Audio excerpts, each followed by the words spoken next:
So Haikyuu was my first sports anime I watched a couple of years ago, and I don't know what made me want to watch it. Keep in mind that I am a basketball fan and as my main interest rather than some other sports. But for some reason I want to check this show out because of some clips I saw and the hype surrounding the show I watched around episode 1. And from watching the episode I already got hooked on it from, seeing the two main characters legit had beef because they wanted to be the star player in middle school and then in high school they was on the same team, legit rivals at best. And from that premise alone I was like, okay, you know what, they got me, I'm interested in this show. And then not just only them, from seeing the undevelopment teammates of Kurosuna and then seeing them grow from a school that loses all the time to them and practicing and getting better over the seasons to where we at now at the end of season 4.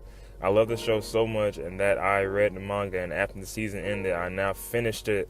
So of course I had to make a video on it, intending to be a manga vid, so I won't do why you should watch Haikyuu, nothing like that, because I usually do with other animes. But I will talk about my favorite moments in the manga and things I love about the series, and well, basically in the manga series.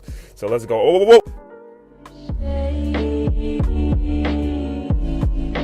Hey, editing me here. So yeah, as you know, I did like a fan made opening to the Haikyuu movie that's coming out next year, and I thought that was pretty good. Highly edited and stuff like that. I used Constant Dreamer, a Golden Song, so make sure you check that out. And yeah, after the comments I said the video is gonna come soon after that. AMV was posted, but 2 months later here we are. So sorry about that. And like I said, this is a manga video. So if you haven't read, after season 4 of the anime, I suggest you leave this video or read and then come back because it's gonna be spoilers. So you've been warned. Anyways, back to the old me.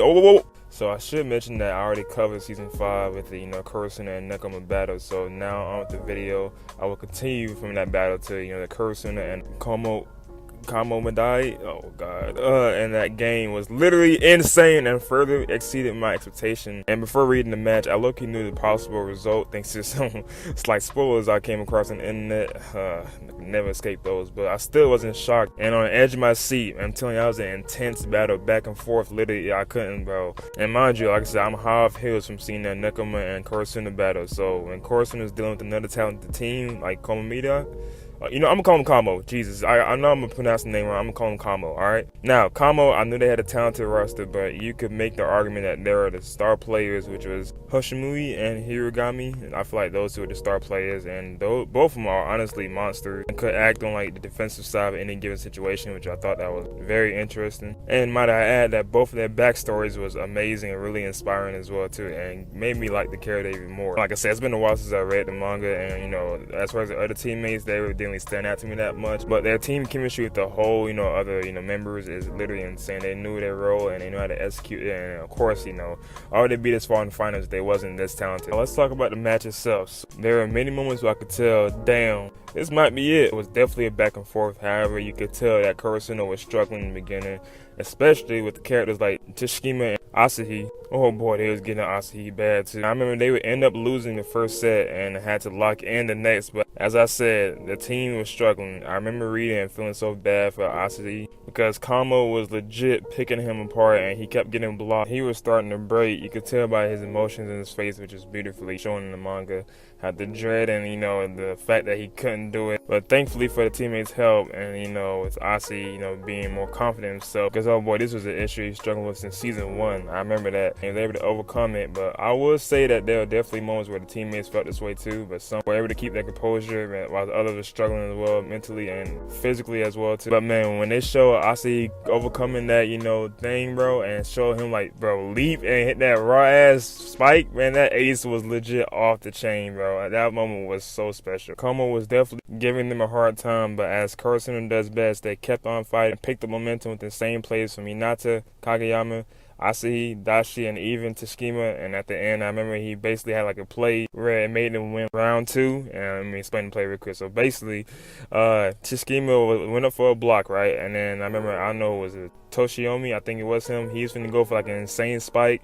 But instead of, blocking it, he moved his hand last minute. I'm talking about last minute where he hit the ball and went out of bounds, and it was their point, bro. And if you don't know volleyball terms, this means where a player, spikes the ball, and if it touches your hand and it goes out, that means it's out on you, and the other team gets their point. The one who's, basically went for the score. But if they hit out of bounds and you don't touch it, it's y'all point because it went out of bounds. It's like in basketball terms, taking the ball out of bounds or like goaltending. That makes sense. Shout out to volleyball. I wouldn't have known this, before watching Haikyuu, but now I'm a veteran to it. I know everything about volleyball. So now, before we get to the final round, I remember like the clutch moments, like Dachi like saving the ball with his feet, bro. It was like, bro. And of course, Hashimi and Hiragami defense was like insane.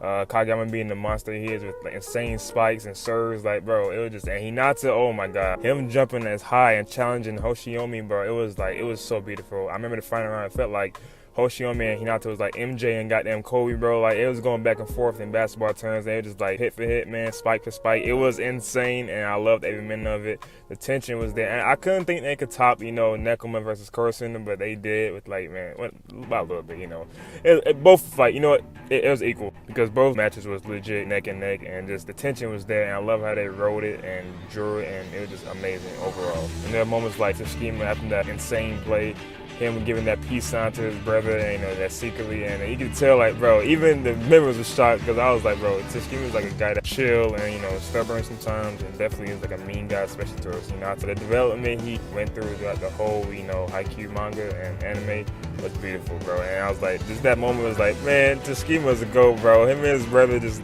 bonding like that. Oh my god, that was just amazing. But going back to the final round, I remember it was close score. They both was going back and forth to each other, going crazy. And I remember the score was like 20-20 or something like that. Hinata and Hashiyama was going back and forth too. The crowd was excited with both of them. They were the star players that the crowd noticed. And I knew it was gonna be like this before. They teased us a lot in Haikyuu, especially in season 4. I knew it was gonna be like this, and I was so happy that it lived up to the hype. Hinata had like an insane play to clutch up and tie the game, and then disaster struck. We see Hinata collapse to the ground, and when I say I gasped so loud, I couldn't believe it, and I kept reading, and it turns out Hinata had a bad cold or high fever, which was, I thought it was going to be like an injury or something, like, it had me scared. But either way, he couldn't continue and had to be taken out of the game. Then we see the reaction with the coach, the players, the crowd. Hell, like I said, I was shocked. But then we get a moment between the assistant coach and Hinata, him giving a heartbreaking yet motivational speech about unfortunate circumstances that hit me and hit the rest of the people. The team gives him support. But then you got Kageyama green ass talking about some, I win.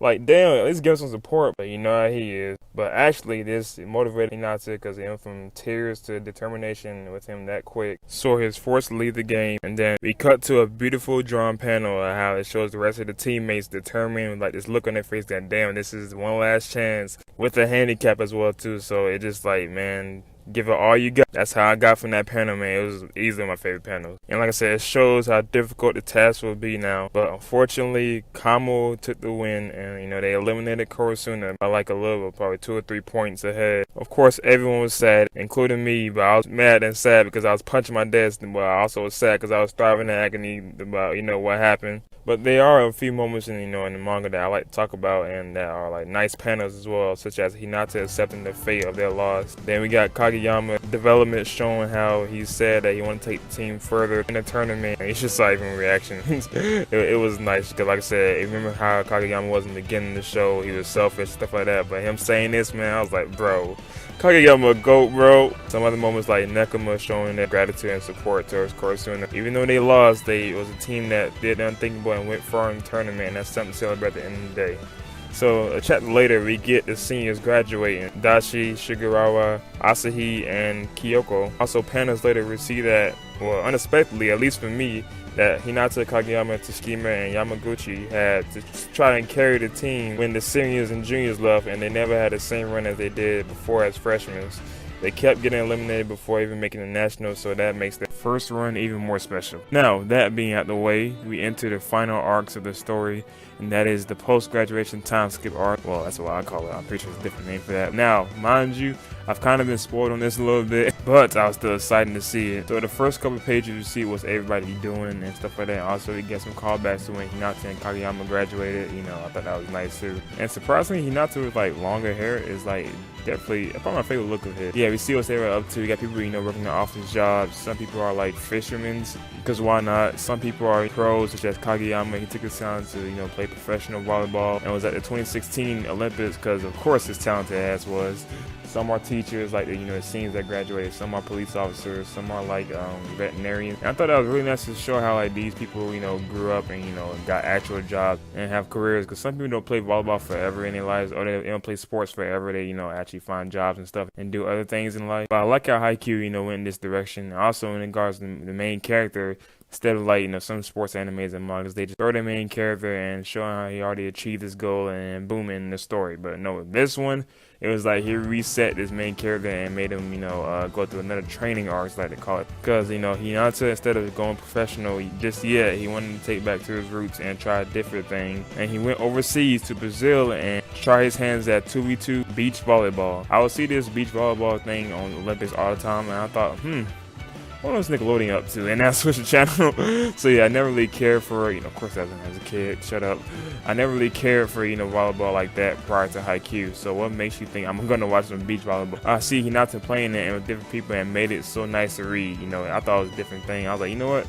Maybe beach volleyball is pretty alright, because I love how Haikyuu brings certain elements to the manga and makes people enjoy it as well than they want actually enjoying real life. But I don't know, it's something about Hinata playing with different people, that he literally just met, and then just having fun with them on beach volleyball. It's just nice to read. I mean, just the humble journey alone is enough to speak volume. He was suggesting to follow the overseas route to better yourself than immediately going pro and failing sometimes. And when Hinata went to Brazil, he was able to learn more about new skills, new teamwork, new lessons, and was also able to reunite with some familiar rivals and even teamed up with them. Some panels also hit me hard too, especially when showing Hinata was learning to be on his own and missing those Korosuna days and his old friends. I was like, damn, bro, I feel you, cuz. But then we see how he matures and the different practices he does that enhance himself, such as like meditation, practicing new skills, communicating with others, learning a new language, and just growing up in general. Other random moments that I like was Hinata finally getting to know his roommate, and he found out that he was a One Piece fan. What an intelligent guy. And then they started chatting about Zoro and stuff like that. Oh my god, bro. Haikyuu Manga, that was beautiful writing. I didn't even know Hinata was a One Piece fan, but it was in the manga. So also another moment I liked was when one of his first beach volleyball appeared, getting engaged with his college sweetheart or something like that. I thought it was nice. And also I love all of the Hinata and Okiwawa interactions. Now, after he spent a period of time learning new skills and the basics, some time went by, and if he felt like he learned to master his skills, he decides to take his talent to the actual pro league in Japan, follow Kageyama's footsteps. And then that's where you see he tries out for the Black Jackals, who have amazing jerseys, by the way. And when he tries out for them, he finds out that he has the same team members as Bokudo! Oh god, Bokudo go! And one of the Miya twins, no, not that one, the other one. And I think that's pretty much it from that team. Because and I was like, bro, imagine having these guys on the team. Of course, you meet new ones that they're professional leagues. Of course, they're going to be good. Then, literally panels later, we see that the Black Jackals will play the Alders, which has a team of Kageyama, Hoshiomi, and goddamn Wakatoshi. You remember him? Oh yeah, season 3. It was all about him.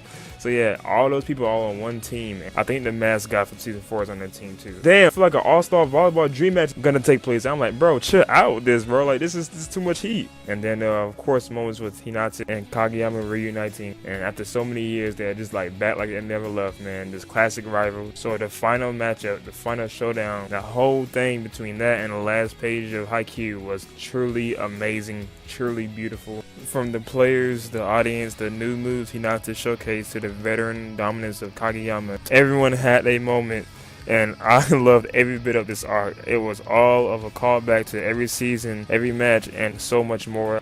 Also, that Wakatoshi hit to Hinata was a nice callback to season 3, and the development was perfect, with Hinata having enough confidence, training, and determination to receive it, and he did, and it was a great receive. You see the final chapter. You should know by now, but anyways, we see the Black Jackals defeat Alders within the same final play, and very nice panel of Hinata getting ready to hit a nice kill and Kageyama getting ready to block it, and Hinata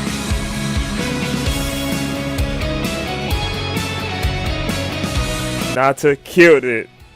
Come on, that was a nice one. Really? No? Okay. We see both of the guys' faces with laugh and glory. I'm telling you, every moment was truly amazing to watch. And then in the final chapter of Haikyuu, we see Hinata and Kageyama along with Bokudo, Hashimi, Miya, Wakatoshi, and that mascot season 4, so I forgot his name, and Okiwawa all make it to the Olympics. I remember Okinawa being on like some Argentina team while the rest of the guys was on the Japan team. And I was like, man, I feel like a proud dad watching my boys grow up and see how far they make it. Whew. And then panels later, it ends a huge time skip. Jeez, there are a lot of time skips in this final arcs, but it ends with a time skip. And we see that Hinata and Kageyama are facing off once again, but this time it's in the championship. And that last iconic page in the manga, we see Hinata and Kageyama saying, I'm going to win this time in the finals, man. And it ends right there, and man, after so many years, after a long journey of seeing so many characters succeed and fail and grow up, it was all amazing to watch and read. And with that amazing conclusion, I could say that Haikyuu's manga and its ending was perfect, well, at least to me. Now, as for the anime, oh boy. Oh, whoa, whoa. Oof, man, this video is long overdue. But yeah, I remember I finished reading this like in the summer, and now I finally finished this video. I know. But I've been grinding with other videos and stuff, and I hope you enjoyed this one. And there are many other things I could have mentioned, but this is mainly towards like, you know, the Kamo and, you know, he cursed in the match, and then, you know, the Olympics, and then the Pro League, all that stuff. I just want to cover all that in this video.